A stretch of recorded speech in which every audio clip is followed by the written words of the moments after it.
problem negara kita termasuk itu. Semua intelektual, semua pakar kalau ditanya problem negara itu semuanya jawab.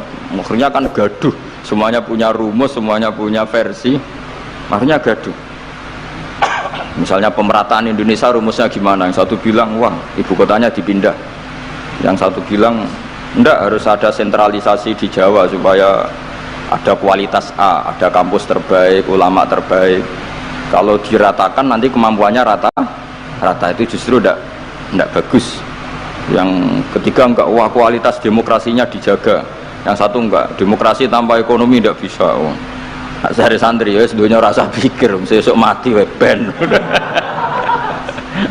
Nah itu kan karena memakir sudah semua ahlun nar itu redaksi di Quran tuh khalidina fiha, sehingga zaman tabi'in sudah banyak yang berpikir enggak ada kemungkinan orang sing yukhrajuna minan nar. Sehingga terus ada kafilah, itu ada delegasi, ayo kita ke Medina, semoga kita ketemu sebagian ashabu Rasulillah. Sehingga cerita akhirnya ketemu beberapa sahabat. Di situ diceritakan ada Jabir, ada beberapa lah yang sahabat sepuh bahkan. Nah terus si Jabir ini, sahabat Jabir ini cerita kalau itu memang ada bisa syafaati Rasulillah Shallallahu Alaihi Wasallam. Tapi satu kontingen ini yang tetap berpikiran tidak ada syafaat itu banyak. Alasannya semua cerita tentang ahlun nar adalah khalidina fiha. Ketika Jabir masih hidup itu ya sempat terjadi debat. Loh itu yang khalidina fiha itu amma, sehingga ini menjadi khas.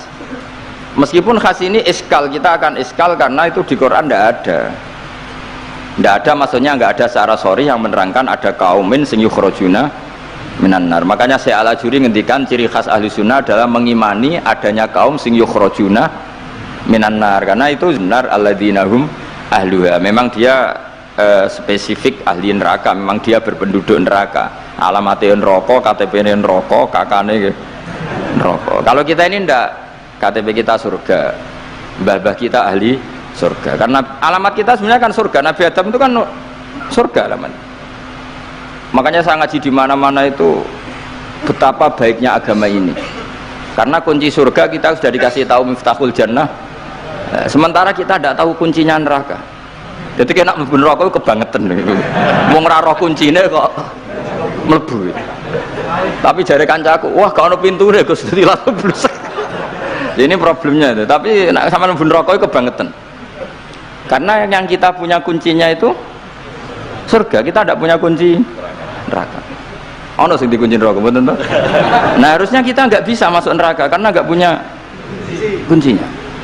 Jadi kalau nak maca hadis miftahul jannah la ilaha illallah itu syukur kalau cek apike Kanjeng Nabi, wong kunci kok didudono. Itu kan luar biasa. Jadi orang memahami hadis itu. Saya ini tahadus bi nikmah, ini wong ada Gus Zofur, ini saya tasihkan. Wal asri, demi masa, demi waktu. Saya ketika baca ayat yuridu wa bikumul yusra wala yuridu bikumul usra, dengan ayat wal asri, demi waktu, itu memang luar biasa Islam itu. Coba ya, kita baca kalimat tauhid itu kan hanya butuh waktu setengah menit, mungkin tidak ada la ilaha illallah muhammadur rasulullah. Waktu yang sesingkat itu bisa menghapus kekafiran di masa lalu. Jadi misalnya orang kafir 70 tahun itu terhapus kekafirannya hanya dengan singkat melafadzkan la ilaha illallah muhammadur rasulullah. Dan waktu pas dia melafadzkan syahadat ini momen paling dikenang ketika nanti di akhirat. Wal asr, demi waktu. Jadi artinya apa? Momen terbaik kita adalah ketika melafadzkan itu. Dan kalimat itu mudah dan sah, asal belum yughorghir, belum kelerek-kelerek, sah. Dan tanpa syarat. Misalnya sholat tidak butuh suci, butuh nutupi aurat, butuh melakukan rukun dan syarat. Syahadat enggak. Lau talaffadhu kafirun bihadhi syahadah, mesti apa? Sohat hadhi syahadah. Padahal kafir urung adus ijek cerita ya betapa agama ini mudah. Ya kan, kalimat yang bisa menghilangkan kekafiran, kemudian tidak banyak syarat. Coba kalau kamu mau sholat, syaratnya kan macam-macam. Mau zakat, syaratnya macam-macam. Tapi kalau mau yang masyhur itu khawarid lah. Khawarid itu kelompok yang sangat soleh secara zahir. Yes, ibadahnya kata Rasulullah siamu laisa siamukum kasiyamihim wa qiyamukum kami qiyamihim. Jadi puasa kamu sahabat nggak sehebat puasanya orang apa Khawarij, ibadah kamu tidak sebanding ibadahnya Khawarij, tapi mereka sangat biadab. Ya murukuna minaddin murukosahmi minar ramiyah yaqra'unal Qur'an la yujawizu hana jiro. Dan diantara kesolehan yang berlebihan ini kata Nabi apa?